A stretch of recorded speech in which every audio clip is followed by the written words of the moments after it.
आप सभी का बहुत-बहुत स्वागत है, बहुत-बहुत अभिनंदन है। तो आज का क्लास आपका कबीरदास साहब में ही चल रहा है, क्योंकि सबसे जो प्रतिनिध कवि हैं आपके संत काव्यधारा परंपरा के, जिनको संत काव्यधारा परंपरा के प्रतिनिध कवि भी कहे जाते हैं। और कबीरदास से हर हाल में आपका 1 या 2 या 3 ये प्रश्न आपका हर हाल में पूछा ही जाता है।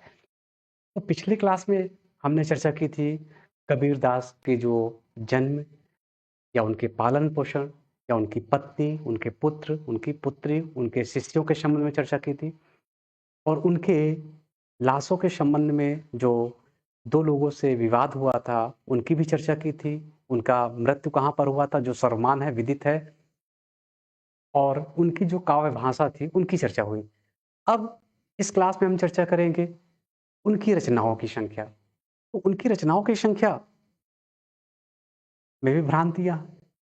क्योंकि मिश्र बंधु कुछ मानते हैं, डॉक्टर नगेंद्र साहब उनकी रचनाओं की संख्या 63 मानते हैं, जिनमें कि 43 ही प्रकाशित हुई हैं। लेकिन हम कम से कम उनकी 50 रचनाओं को देखेंगे। बीजक के अलावा जो उनका संकलन है, उसके अलावा भी हम कम से कम उनकी 50 रचनाओं को ही देखेंगे और बीजक पर कौन-कौन सी टीका लिखी गई, बराबर यहाँ से प्रश्न बनते हैं। तो मिश्र बंधुओं ने इनकी रचनाओं की संख्या कितनी मानी है? 75 यानी 75 मानी है और डॉक्टर नगेंद्र साहब ने 63 मानी है। लेकिन जो इनके वाणियों का संकलन है और इनकी वाणियों का सबसे पुराना नमूना कहाँ पर मिलता है? कौन से पुस्तक में मिलता है? और इनकी काव्य की विशेषताएँ क्या थी? काव्य भाषा की विशेषताएँ क्या थी? फिर इनके कथनों पर विचार करेंगे और इनके आलोचनात्मक ग्रंथों पर विचार करेंगे। क्योंकि कथन ही कम से कम आपको हम 100 डेढ़ 100 लिखवा देंगे। एक भी कथन बाहर नहीं जाएगा फिर। तो चलिए अब इनकी रचनाओं की हम बात करेंगे।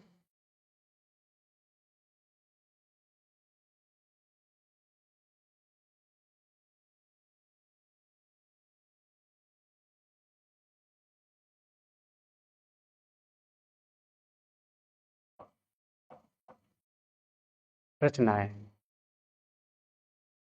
तो कबीर साहब खुद ही कहते हैं, "मस्त कागज छुओ नहीं, कलम गयो नहीं हाथ।" यानी कबीर साहब पढ़े लिखे नहीं थे ज़रा भी। ना वो पढ़ना भी जानते थे, ना वो लिखना ही जानते थे। लेकिन उनके मुखारबिंद से जो भी समाज सुधारक वाली बातें निकली, वो एक समाज को एक नई दिशा प्रदान किया। क्योंकि उस समय बहुत ही पाखंडवाद, आडंबरवाद चल रहा था। उन्होंने घोर मूर्ति पूजा का विरोध किया। क्योंकि उन्होंने कहा हिंदू धर्म के लोगों से भी कहा है, क्योंकि वो पत्थर पूजते हैं हिंदू धर्म के लोग। उन्होंने कहा है ना कि पाहन पूजे हर मिले, तो मैं पूजूँ पहाड़, ताते घर की चकिया भली, पीस खाए संसार। कितनी अच्छी बात बोली उन्होंने, कि अगर पत्थर के पूजने से हर मिले, तो मैं तो पूरा पहाड़ ही पूजूँगा। ताते घर की चकिया भली, जिसमें गेहूँ पीसा जाता था, शायद आप लोग न जानते होंगे। आपके पुराने जो दादा-दादी या नाना-नानी से आप बात करेंगे, तो एक होता था ना, क्या उसको बोलते थे? चकिया। पत्थर की होती थी, 2 पत्थर होते थे, एक नीचे लगा होता था और एक हत्था उसमें लगा होता था। ऐसे करके सबसे पहले महिलाएँ उठती थी, तो सबसे पहले काम था उनका पीसने का ही काम होता था और फिर दिन में रोटी बनती थी। फिर सुबह वो 4 बजे उठती थी, फिर वही पीसने का काम होता था, फिर रोटी बनती थी। यानी उस पत्थर की अपेक्षा घर की वो चकिया भली है, जिसमें पीस खाए संसार, जिसमें हमारा पेट का जीविकोपार्जन होता है, हमारा शरीर स्वस्थ होता है, हमारा जीवन का एक उद्देश्य सबसे मेन चीज़ क्या है? भोजन, भोजन प्राप्त होता है। तो उस पत्थर को पूजने की अपेक्षा हम उस घर की चक्कियों को क्यों नहीं पूजते हैं? तो कबीर साहब ने हिंदू धर्म के लोगों की ये बात कही थी। फिर मुस्लिमों को भी नहीं छोड़ा उन्होंने। मुस्लिमों को क्या कहा कि कंकड़ पत्थर जोड़ के मस्जिद दियो बनाए, टाउन में मुल्ला बाग दे क्या बहिरू हुआ खुदा है। यानी कंकड़ पत्थर जोड़ के उधर मस्जिद आप बना देते हैं और जो आप उसमें कान बंद करके अल्लाहू अकबर इला इला मुशल्ला बोलते हैं ना, तो क्या आपका खुदा बहरा है जो आप चिल्ला रहे हो? क्योंकि खुदा तो सबके दिल के अंदर है, हृदय के अंदर विराजमान है, बस देखने की बात है। तो कबीर दास साहब जरा भी पढ़े लिखे नहीं थे, लेकिन उनको सबसे ज्यादा यातना किससे मिली? सिकंदर लोदी। सिकंदर लोदी के समकालीन थे कबीर साहब और सिकंदर जल में बोरे।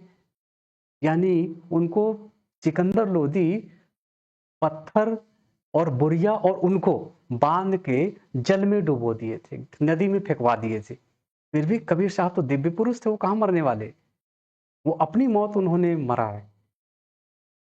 तो कबीर साहब मरे नहीं, क्योंकि उस समय हिंदू और मुस्लिम पर कटाक्ष करने वाले लोग क्या बच सकते थे?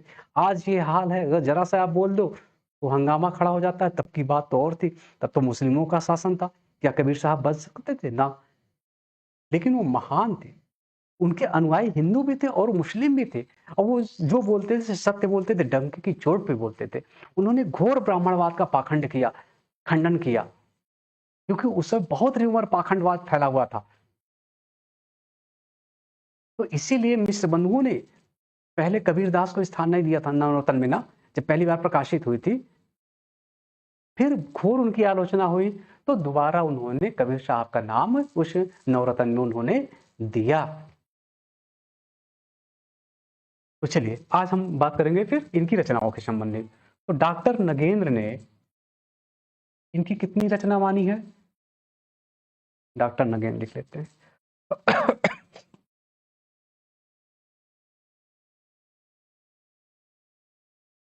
तो पहला पॉइंट,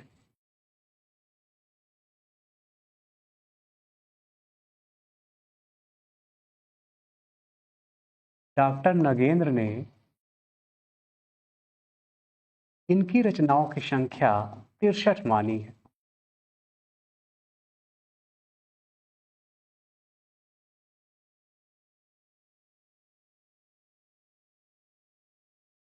कितनी मानी? 63 मानी है।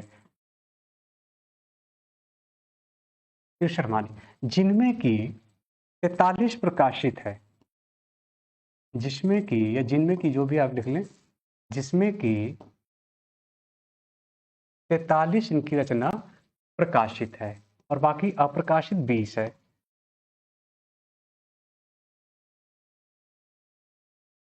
प्रकाशित है, तो ये एक बात हो गई। फिर दूसरी बात, मिश्र बंधुओं ने हिंदी नवरत्न में, हिंदी नवरत्न कब लिखा गया है? मिश्र बंधुओं ने हिंदी नवरत्न में 1910 की है ना रचना ये। और कितने कवियों का वर्णन है? आपको हमने ट्रिक भी रटवा दिया था। किसी को ट्रिक याद है? हिंदी रत्न का आपको हमने ट्रिक दिया था, किसी को याद है? कमेंट्स करें आप लोग। हिंदी नवरत्न में कबीर की या कबीर दास की 75 रचना मानी है।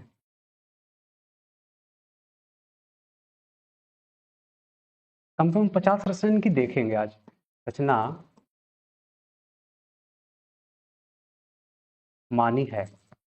तो दो बातें हो गई, एक तो इनकी रचनाओं की संख्या, लेकिन इनके वाणियों का संकलन, क्योंकि पढ़े लिखे तो थे नहीं, इनकी वाणियों का संकलन, इनकी रचनाओं का संकलन किसने किया था? इनके जो परम शिष्य थे धर्मदास ने। किस नाम से किया था? बीजक नाम से किया था। अब तीसरा पॉइंट लिखते हैं, कबीर की रचनाओं का संकलन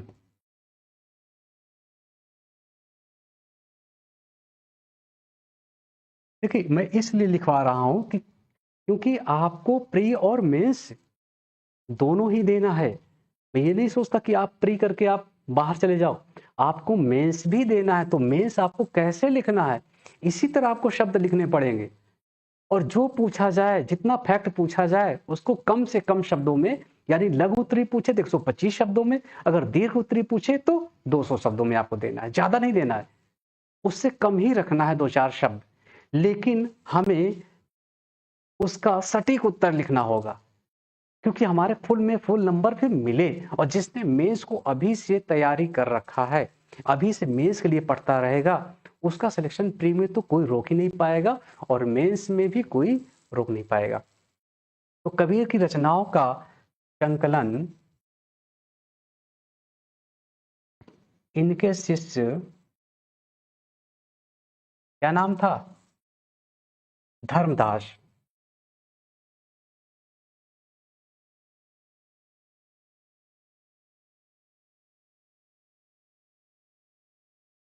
के शिष्य धर्मदास ने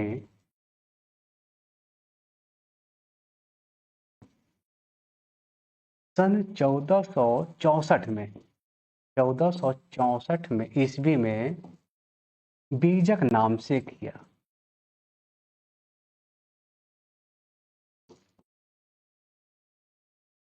नाम से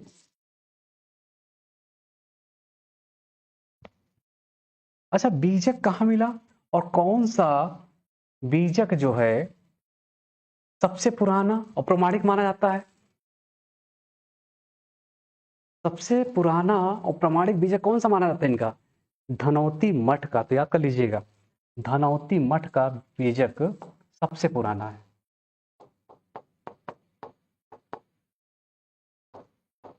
धनौती मठ का बीजक सबसे पुराना है।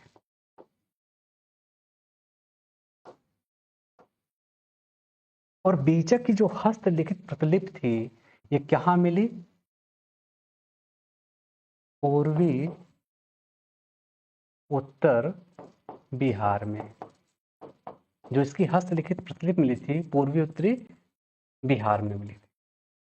तो ये बात हो गई आपके रचनाओं की संख्या।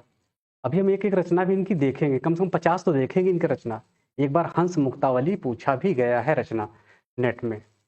तो बीजक के अलावा भी फिर भी हम बीजक की टीका कितनी लिखी गई है, कौन लिखा है बीजक की टीका, किस नाम से लिखा है, इसकी भी चर्चा करेंगे। तो यहां तक क्लियर कट हो गया? किसी को यहां तक कोई डाउट हो तो बताएं, यहां तक ना समझ में आया हो तो बताएं। हिंदी, हाँ हिंदी नवरत्न हमने पूछा था ना, ट्रिक। टूसू देवी के का चाहती, भाई क्या चाहती है? टूसू देवी के का चाहती, टूसू देवी के का चाहती, ये ट्रिक बताया था ना हमने। चलिए, कम से कम आप रटे होंगे तो आपको एकदम से कंठस्थ हो जाएगा। और यहां से जरूर पूछता है इनका मिश्र बंधुओं में कौन नहीं आते।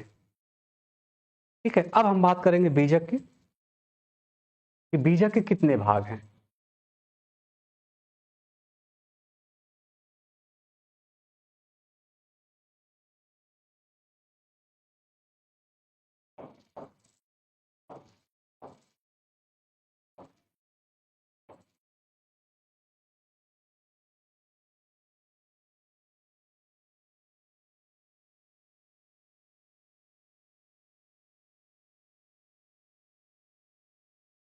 तो बीजक के कितने भाग हैं? 1464 लिख लीजिए, सन, हो सकता है सन ही पूछ ले, 1464 ईस्वी। इसके 3 भाग हैं, 3 भागों में है ये। तो सबसे पहला हम लिखेंगे बीजक का भाग साखी। साखी, दूसरा शबद, और तीसरा रमैनी।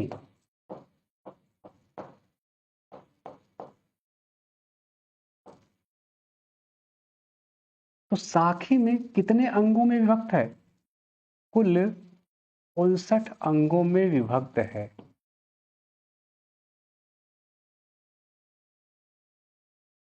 एक बात तो ये हो गई भाई,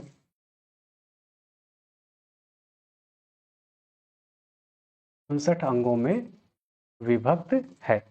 तो साखी 59 अंगों, और साखी में है क्या? तो साखी दोहों में लिखा गया है। तो सा से साखी और सा से सांप्रदायिक शिक्षा, यानी कबीर साहब के सांप्रदायिक शिक्षा, दोहों में सांप्रदायिक शिक्षा,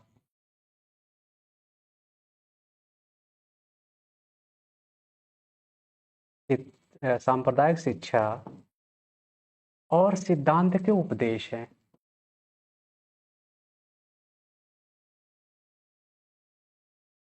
और सिद्धांत के उपदेश, तो ये बात हो गई साखी में।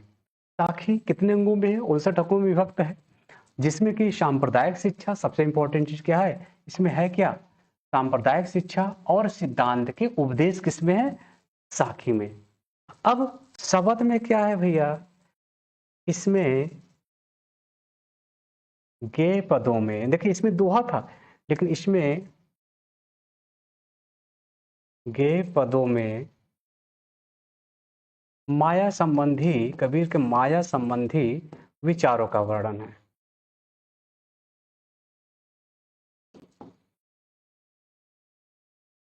माया संबंधी विचारों का वर्णन।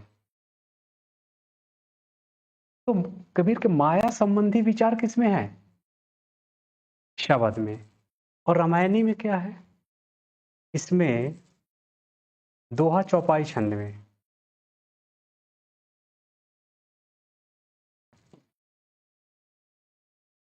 दोहा चौपाई छंदों में ईश्वर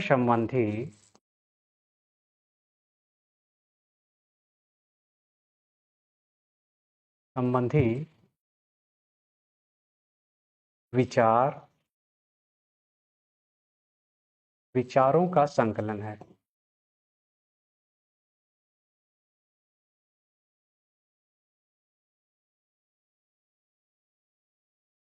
ठीक है, तो इसमें दोहा चौपाई छंदों में ईश्वर संबंधी विचारों का संकलन है। इन्होंने निर्गुण ब्रह्म को राम कहकर पुकारा है। लिख लीजिए एक लाइन और। इन्होंने इसमें निर्गुण ब्रह्म को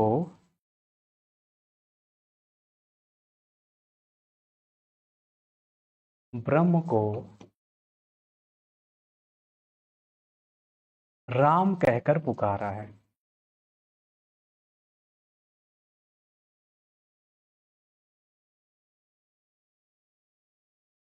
ठीक है, तो ये बात हो गई बीजक की। फिर इसके बाद इनकी अन्य रचनाएं देखेंगे और फिर बीजक पर लिखी गई टीका को देखेंगे।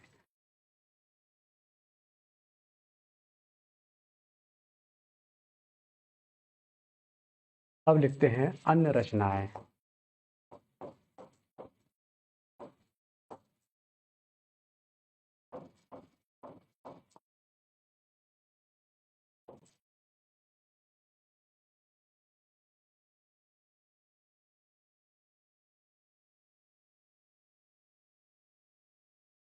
पहला लिखिए अगाध मंगल।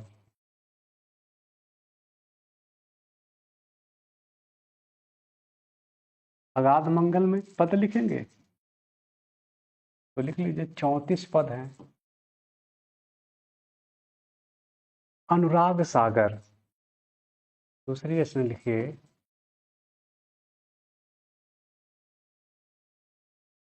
अनुराग सागर में 1504 पद हैं। अमर मूल इंपॉर्टेंट कर लीजिएगा, अमर मूल में 1155 पद हैं।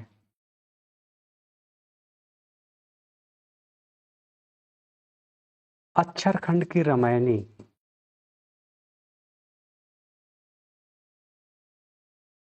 अक्षर खंड की रामायणी, इसमें 61 पद हैं।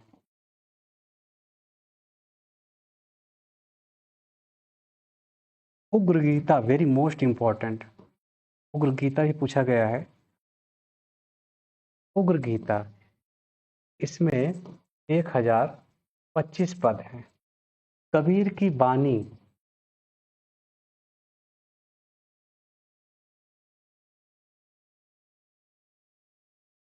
165 पद हैं।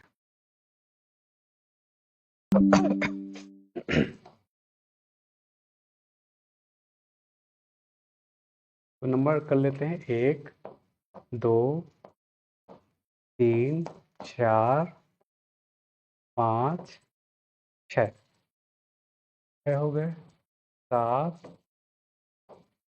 8 9 10 11 12। फिर लिखिए कबीर की साखी,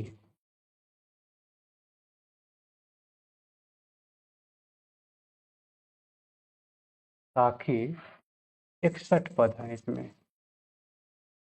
फिर कबीर गोरख गोष्ठी संवाद भी हुआ था ना।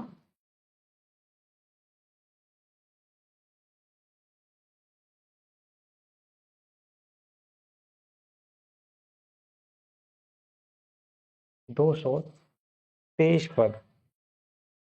फिर लिखिए बीजक। बीजक तो हो ही गया आपका कि ब्रह्म निरूपण भी।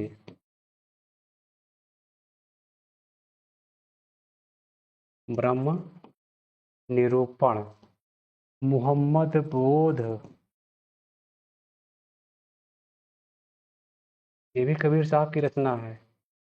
रेखता।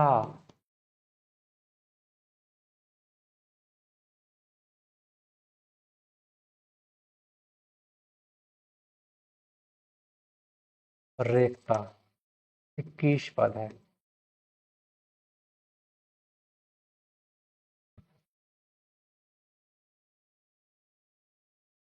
फिर विचार माला।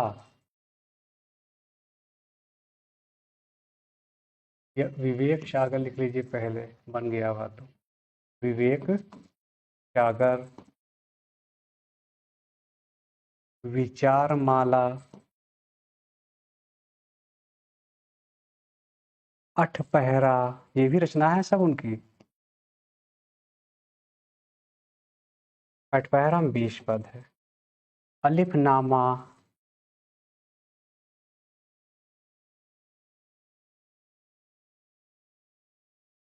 चौंतीस पद हैं। कबीर अष्टक।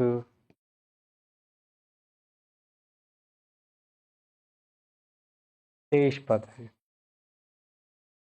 काया पंजी। काया पंजी भी इंपॉर्टेंट कर लीजिएगा। 88 पद हैं।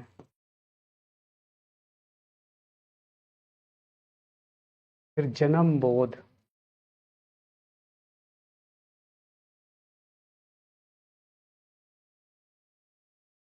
30 पंजी।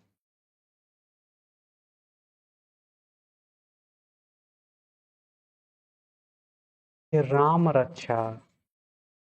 राम रक्षा में 61 पद हैं। जिसमें पद लिखवा रहा हूं इंपॉर्टेंट कर लीजिएगा। फिर राम सार।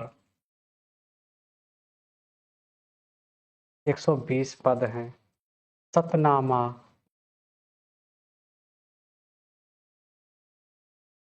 72 पद हैं। फिर श्वास गुजर।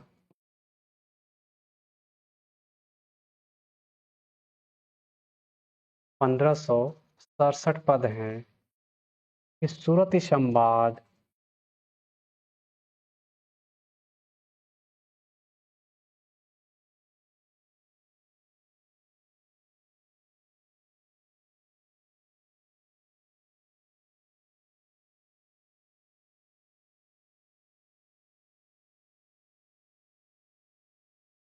'कि ज्ञान गुदड़ी।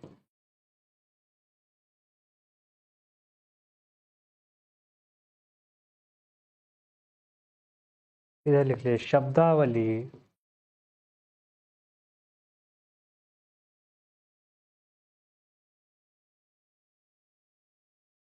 चलिए नंबरिंग कर लेते हैं, कितने इधर साइड पड़े थे। 12।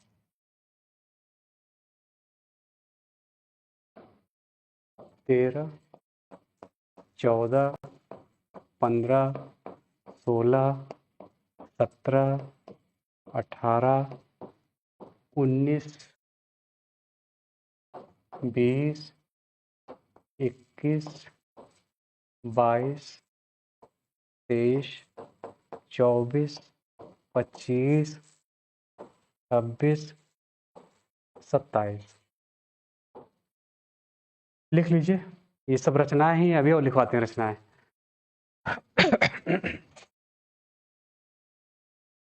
पानी दो यार, पानी।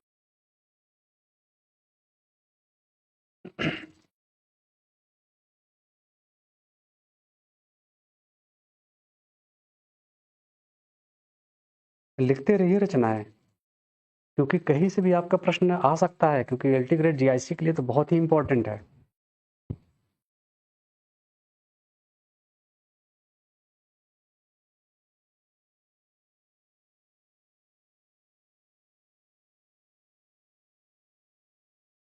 चलिए लिखिए।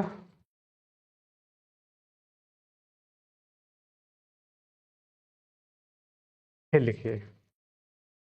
कबीर साहब की रचना है चाचर, हिंडोला, विप्रमतीति,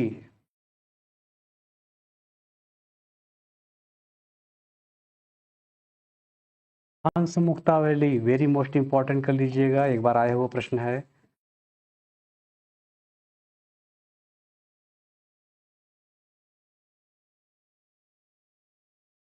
बसंत, कहरा,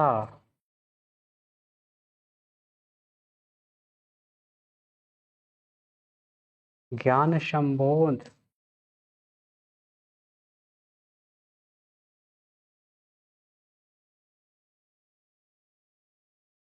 ज्ञान स्रोत,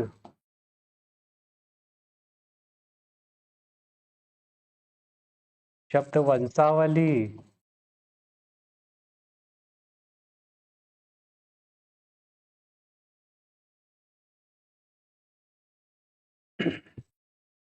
सत्ताईस अट्ठाईस नंबरिंग कर लेते हैं। 28, 29, 30, 31, 32, 33, 34, 35, 36, जितना आ जाए इसी बोर्ड में लिख लेते हैं। 37, 38, 39, 40, 41 ही लिख लेते हैं। एक कर्म कांड की रामायणी,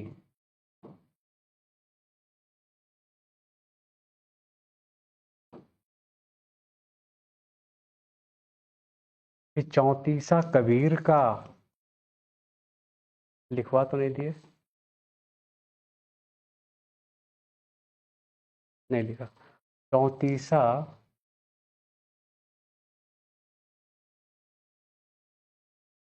कबीर का, फिर पुकार कबीर,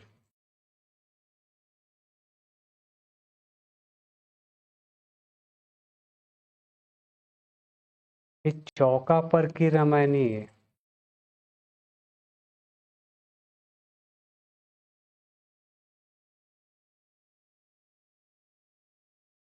अर्जनामा कबीर का,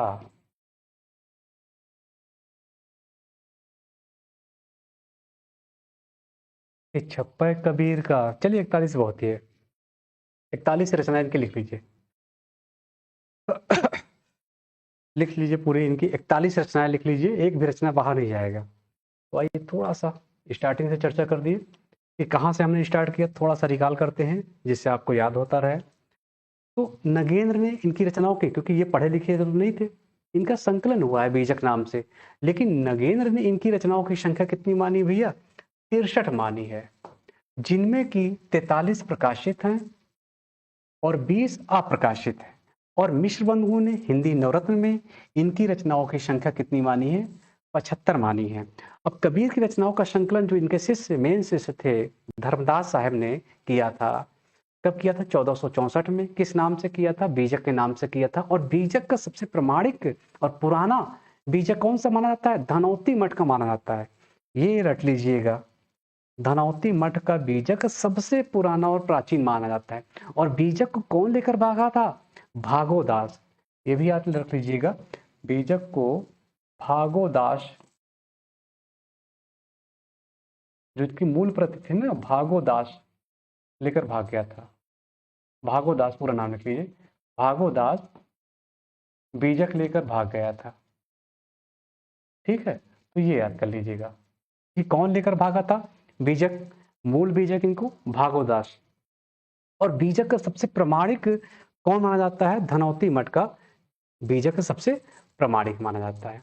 तो ये बात हो गई बीजक की। फिर इसके बाद हमने चर्चा किया साखी यानी बीजक प्रकाशित कब हुआ? 1464 में प्रकाशित होता है और 3 भागों में है। 1464 में लिखा गया बीजक। किसने लिखा? धर्मदास ने लिखा था। किसने लिखा था? संकलन किसने किया था? धर्मदास ने। कबीर की वाणियों का संकलन बीजक नाम से किया गया। किसने किया? इनके मेन शिष्य जो थे धर्मदास। अब साखी, सबसे पहला भाग का नाम क्या है? साखी। साखी में कितने अंग हैं? 59 अंग है। पहला अभियोग का अंग है, तो अंग नहीं पूछेगा सीधा सीधा, बस ये याद कर लीजिए कितने अंगों में विभक्त है। तो 59 अंग में विभक्त है। और साखी में है क्या? इनका सांप्रदायिक शिक्षा है और इनके सिद्धांत के उपदेश किसमें है? साखी में। सांप्रदायिक शिक्षा, स से साखी, स से सांप्रदायिक शिक्षा, यहां से कॉन्सेप्ट करिएगा क्लियर। और इनके सिद्धांत के उपदेश किसमें है? साखी में। फिर बात करते हैं शब्द। तो शब्द में क्या है? इनके माया संबंधी विचार हैं। यानी किसमें लिखा गया? गेय पदों में लिखा गया। गेय पदों में इसमें क्या है? माया संबंधी विचारों का वर्णन है। फिर रामायणी में क्या है? इसमें ये दोहा चौपाई में लिखा गया है और इसमें ईश्वर संबंधी विचार है। और इन्होंने निर्गुण ब्रह्म को क्या कहकर पुकारा है? राम कहकर पुकारा है। तो ये बात हो गई आपकी बीजक के पार्ट की। तो बीजक कितने भागों में है? बीजक 3 भागों में है। यहां तक क्लियर हो गया? कि किसी को कोई समस्या किसी प्रकार की? सब बहुत लेट जुड़ रहे हैं और सब एकदम से रट लीजिएगा, लिख लीजिएगा, क्योंकि फिर कोई लिखवाएगा नहीं। अभी तो कबीर की कम से कम 2-3 क्लासें और हम लेंगे, क्योंकि कम से कम आपको 100-150 कथन लिखवाएंगे कबीर साहब की। फिर उसके बाद पंक्तियां भी इंपॉर्टेंट है, कम से कम 200-300 पंक्ति लिखवा देंगे। फिर उनके आलोचनात्मक ग्रंथ भी लिखवाना है। तो अब बात करते हैं कबीर बीजक पे टीका कितनी लिखी गई। तो लिखिए, क्योंकि टीका से हमेशा प्रश्न आता है। तो वो लिख लीजिए। ओह, लाल चल गया क्या?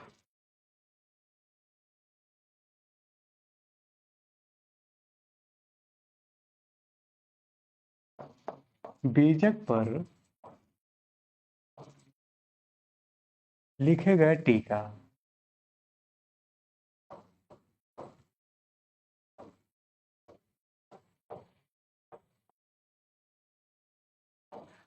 तो 2 ही टीका लिखी गई बीजक पर भाई। तो एक टीका जो पूरनदास साहब ने लिखा था, किस नाम से? त्रिज्या नाम से। तो बीजक पर पहली टीका लिखी गई किस नाम से? त्रिज्या नाम से लिखी गई। कब लिखा गया? 1892 ईस्वी में। किसने लिखा था? पूरनदास साहब ने लिखा था।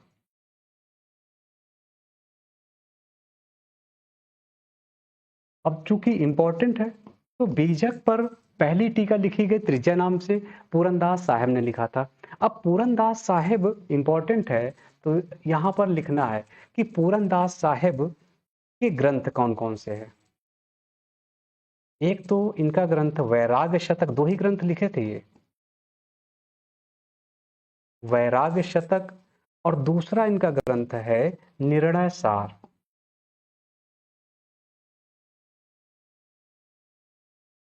निर्णय सार।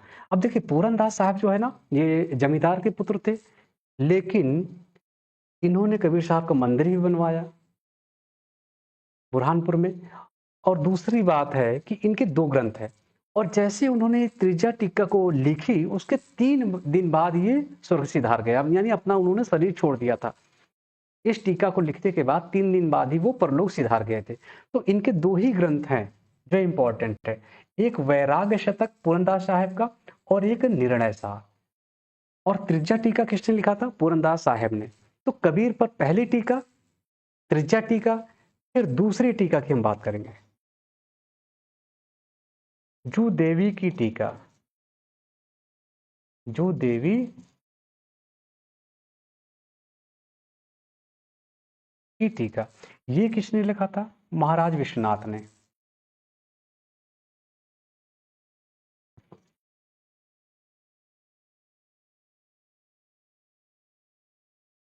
महाराज विश्वनाथ लिखे।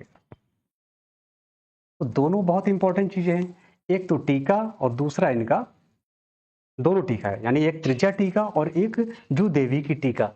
तो त्रिज्या टीका तो कई बार पूछा जा चुका है, अब हो सकता है जू देवी की टीका पूछ ले, या इनके ग्रंथ पूछ ले पूरनदास साहब के, क्योंकि पूरनदास साहब ने ही त्रिज्या टीका लिखा था।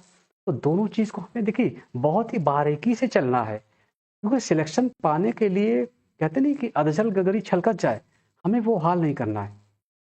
आप ये मत सोचिए कि क्या पूछा जाएगा, क्या नहीं पूछा जाएगा एग्ज़ाम में। आप अपने आप को इतना तैयार कर लीजिए कि आपको ये लगे कि कहीं से भी प्रश्न उठा ले, हमारा सिलेक्शन हो जाए। तो हमें इस तरह से तैयारी करनी है, इस तरह से पढ़ना है, क्योंकि बहुत साल बाद वैकेंसीज़ आती है और फिर आप लोग सिर्फ़ 2-4 साल तैयारी ही करते रहते हो। फिर भी आप लोग तैयार नहीं रहते हो, आप लोग ये सोचते हो अरे ये तो नहीं पूछा जाएगा, अपने से अनुमान लगाते रहते हो और वही बच्चे फेल हो जाते हैं जो अपने से ही अनुमान लगा ले। आप अपनी तैयारी ऐसी करिए कि एग्ज़ामिनर कुछ भी पूछ ले, यानी ओवर कॉन्फिडेंस आपका लो नहीं होना चाहिए, एकदम से हाई होना चाहिए। क्योंकि 22 का फॉर्म आपका फेल हुआ था, पिछले 4 सालों से 3 सालों से आप पढ़ते आ रहे हो लगातार। तो अब वैसी स्थिति नहीं होनी चाहिए, अब आपकी ऐसी स्थिति होनी चाहिए कि हमारा सिलेक्शन होगा, ये कहीं से भी पूछ ले प्रश्न। ठीक है? तो ऐसी स्थिति अब होनी चाहिए। अब बराबर मैं प्रैक्टिस भी करवा रहा हूँ, बीच-बीच में क्लासेस भी आपको मैं दे रहा हूँ और इंटीग्रेट बैच के लिए भी नए क्लासेस मैंने स्टार्ट कर दिए हैं और अभी एडमिशन हो रहे हैं। अभी 0 लेवल से हम क्लास स्टार्ट करेंगे, क्योंकि हमारे पास सिर्फ 3 या 4 महीने का ही समय है। क्योंकि अभी एडमिशन के बाद तो अभी तो ऑफर चल रहा है 2-3 जैसी क्योंकि सीमित सीटें हैं वहाँ पर। जैसे ही सीट फुल हो जाएगी फिर से आपका फीस भी हाई हो जाएगा और 15 या 16 अगस्त से आपकी नियमित क्लासेस स्टार्ट कर दूंगा मैं एकदम से 0 लेवल से। सुबह शाम निरंतर क्लास चलती रहेगी इंटीग्रेट के लिए और वो क्लास आपको प्री और मेंस दोनों के लिए स्टार्ट कर दूंगा साथ साथ में। और जैसे आप प्री क्वालिफाई हो जाएंगे तो मेंस के लिए आपको मैं जो सटीक उत्तर कैसे लिखा जाता है, कितने शब्दों में लिखा जाता है, कौन सा प्रश्न आया तो हमें उस प्रश्न का जवाब कैसे देना है, इसकी आपको लेखन क्षमता का मैं विकास करवाऊंगा। तो यानी आपके साथ मैं लगा रहूंगा बराबर जब तक आपका सिलेक्शन ना हो जाए। और इस एलटी ग्रेड को आप लोग जाने मत दीजिए, इसी में आप लोग सिलेक्शन लेके बाहर हो जाइए, क्योंकि कई सारी वैकेंसीज आने वाली है। तो लापरवाही जरा सा भी नहीं करना है, क्योंकि इस समय लापरवाही आपका भविष्य बर्बाद हो सकता है। तो आप अपने भविष्य को अभी से देख लीजिए, जरा से लापरवाही नहीं करनी है। ठीक है? तो इसके बाद अगली क्लास में हम इनके आलोचनात्मक ग्रंथ देखेंगे, फिर कबीर के काव्य की विशेषताएं देखेंगे जो सबसे इंपॉर्टेंट है। क्योंकि अगर आपको मेंस में ये पूछ लिया जाए कि कबीर की काव्य की विशेषताएं क्या थी, तो कैसे लिखोगे आप? तो अगली क्लास में हम देखेंगे कबीर के जो आलोचनात्मक ग्रंथ हैं, कबीर पर लिखे गए, फिर उनके काव्य की विशेषताएं देखेंगे, फिर कम से कम 100 से 150 कथन लिखेंगे और फिर उनकी पंक्तियां पंक्तियां आपको मैं भेज दूंगा टेलीग्राम ग्रुप पर, तो आपको पंक्तियां वहीं मिल जाएगी। तो पंक्तियां आप वहीं से लिख लीजिएगा, जितना पंक्ति लिखवा दूंगा उससे ज़्यादा तो पूछ ही नहीं सकता। हाँ, कथन आपको क्योंकि समझाना पड़ेगा, तो कथन मैं लिख के आपको समझाता रहूंगा, क्योंकि कथन आपके इंपॉर्टेंट है। कई सारी चीज़ें हमको कथन से ही मिलती है और कथन को हम कैसे पकड़ेंगे कि ये इनका है, वो उनका कथन है। ठीक है, आज की क्लास में इतना। अभी एक क्लास, दो क्लास कम से कम या 3 क्लास अभी हम कबीर साहब पर और लेंगे। ठीक है, और कोई समस्या हो तो आप लोग व्हाट्सएप कर दीजिएगा। तो आज के लिए इतना ही और फिर प्रश्नोत्तरी आपकी चलती रहेगी, आपको समय बता दिया जाएगा टेलीग्राम ग्रुप पर। सभी को राधे राधे, नमो बुद्धाय।